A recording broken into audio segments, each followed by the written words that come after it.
जय हिंद।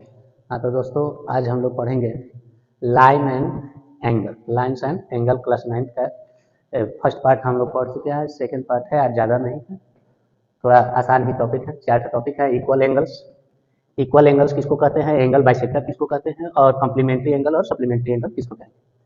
तो आज हम लोग सबसे पहले जानेंगे इक्वल एंगल के बारे में कि इक्वल एंगल क्या होता है। तो कोई दो एंगल, मतलब कि कोई भी एंगल दो ठो हों, इन दोनों एंगलों का माप ये मान लीजिए कि ए बी सी हो गया, ये ई एफ जी हो जाएगा। तो इन दोनों एंगलों का माप मान लीजिए कि ये भी 45 डिग्री है और ये भी 45 डिग्री है। तो ये दोनों एंगल आपस में इक्वल एंगल कहलाएंगे। एंगल ए बी सी जो है इक्वल होगा एंगल ई एफ जी के। इसको इक्वल एंगल कहेंगे। ठीक है, दोनों ही एंगल आपस में इक्वल है, ऐसे एंगलों को हम लोग इक्वल एंगल कहेंगे। समझ में आ गया। इसके बाद हम लोग पढ़ेंगे angle bisector. Angle bisector, angle bisector क्या होता है? तो एंगल, सबसे पहले मान लीजिए कि कोई एंगल दिया हुआ है, ठीक है ना। एंगल दिया हुआ है, इसका नाम है ए बी सी। तो अब एक ऐसी लाइन होगी, एक ऐसी लाइन जो इस एंगल को दो बराबर भागों में बांट देती है। मान लीजिए कि ये 60 डिग्री का एंगल, कितना है, 60 डिग्री। तो यदि ये 60 डिग्री का एंगल है, एक ऐसी लाइन खींच रहे हैं हम लोग बी से, जो कि क्या कर रही है कि इन दोनों एंगलों को 30-30 डिग्री में बांट दे रही है। क्या कर रही है, 30-30 डिग्री में बांट दे रहे हैं। उस समय बी, और यहाँ पे अगर इसको डी लिख दे रहे हैं, तो जो बी डी लाइन है, बी डी रे है, एंगल ए बी सी का बाइसेक्टर है। इसी को हम लोग angle bisector of the angle A B C कहेंगे। ठीक है ना, बी डी जो लाइन है ए बी सी का बाइसेक्टर है। ठीक है, इसी को एंगल बाइसेक्टर कहेंगे। क्या कहेंगे? अब ये एंगल बाइसेक्टर कैसे खींचा जाता है हम लोग कंस्ट्रक्शन चैप्टर में पढ़ेंगे आगे। तब तक आइए, इसके बाद हम लोग पढ़ेंगे कॉम्प्लीमेंट्री एंगल। कॉम्प्लीमेंट्री एंगल ये तो हम लोग लगभग 6-7 से ही पढ़ते हुए आ रहे हैं। छोटे भी क्लासों में कॉम्प्लीमेंट्री एंगल दिया रहता है। बहुत बच्चों को ये भी नहीं मालूम होता है थोड़ा सा कि कॉम्प्लीमेंट्री एंगल होता क्या है।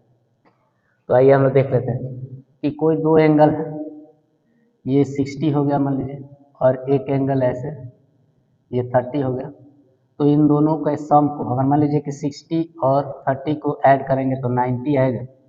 तो जब 90 आएगा तो कहा जाएगा कि 60 और 30 डिग्री के जो एंगल है, ये दोनों आपस में कॉम्प्लीमेंट्री एंगल, दोनों ही कॉम्प्लीमेंट्री एंगल होंगे। तो ये कहा जाएगा कि sum of two angles equals to 90 degree, that is called complementary angle. ठीक है, किसी भी दो एंगलों का सम अगर 90 डिग्री आ रहा है तो उसको हम लोग कॉम्प्लीमेंट्री एंगल कहेंगे। क्या कहेंगे?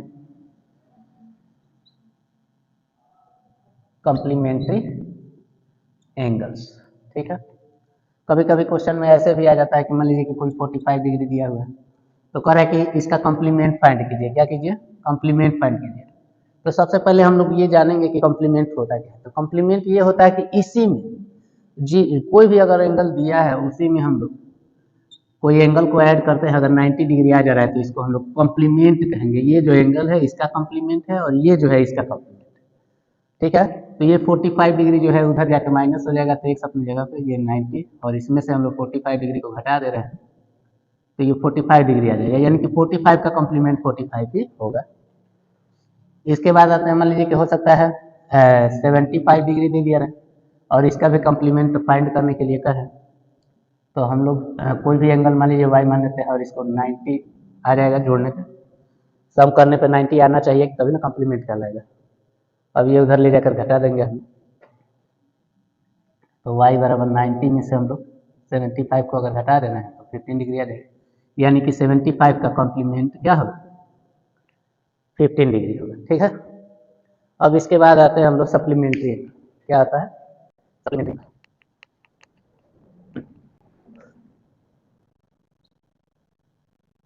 Supplementary angles. तो ऐसे दो एंगलों का सम, मान लीजिए 90 नहीं लेते हैं, थोड़ा दूसरा लेते हैं, ये एंगल हो गया हम लोग का 105 और दूसरा एंगल कितना होना चाहिए 75।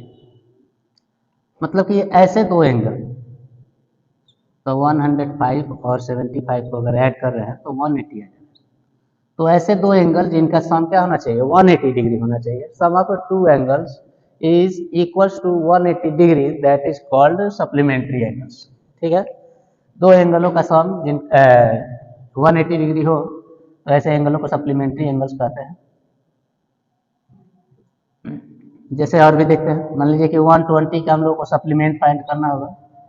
सप्लीमेंट फाइंड करने के लिए दोनों एंगलों को सम करने के लिए मैंने 180 में 180 लाना है तो 120 का सप्लीमेंट पूछ रहा है तो मान लेंगे कि सप्लीमेंट x है और सप्लीमेंट को इन दोनों में जोड़ेंगे तो 180 आना चाहिए। अब ये उधर जाकर माइनस हो जाएगा तो x बराबर 60 डिग्री हो जाएगा, यानी कि 120 का सप्लीमेंट्री एंगल क्या है 60। इसी तरीके से और भी सारे आज